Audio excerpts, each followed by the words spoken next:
40 million pesos ang isinauli ng isang dating DPWH and NCR engineer na nadawit sa flood control issue.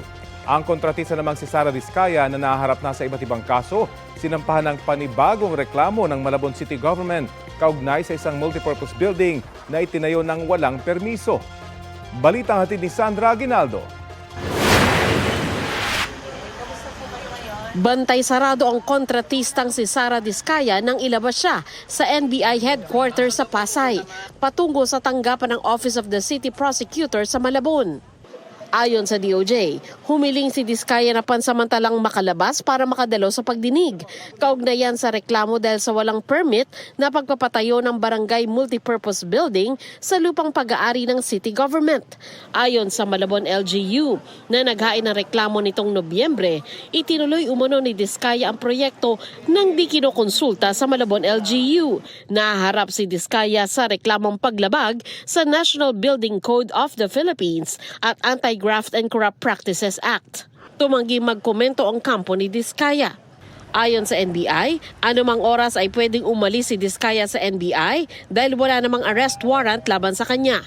Noong December 9, kusang nagpunta si Diskaya sa NBI matapos i-anunsyo ni Pangulong Bongbong Marcos na magkakaroon ng warrant laban sa kanya dahil sa kinakaharap ng mga kaso kaugnay sa ghost flood control projects sa Davao Occidental. Ang DOJ sinagot ang issue sa paggamit ng resources ng gobyerno sa pag-escort kay Diskaya. The fact that her liberty is now being restrained despite the absence of a warrant of arrest means that the government is actually taking steps forward to be able to make sure that she or any person involved in these cases are held accountable. Wala pong preferential treatment. Iniharap din ng DOJ sa media ang 40 million pesos cash na isinuko ni dating DPWH NCR District Engineer Gerard Opolencia. Bahagi yan ng 150 million pesos na ibabalik niya sa gobyerno bilang bahagi ng kanyang pag-a-apply para sa Witness Protection Program. Makatutulong daw si Opolencia para patibayin ang mga kaso kaugnay sa mga flood control projects sa Bulacan. Lumabas po sa mga pag-uusisa ng ating prosecutors na isang elemento o isang bahagi sa mga may kinalaman at may nalalaman sa mga transaksyon na to ay si Engineer Opolencia. Kaya sa pag-uusisa po natin na makakatulong ang kanyang testimonya para mapatibay ang kaso ng ating Estado. Kasama si Opolencia sa mga pinakakasuhan ng Independent Commission for Infrastructure o ICI.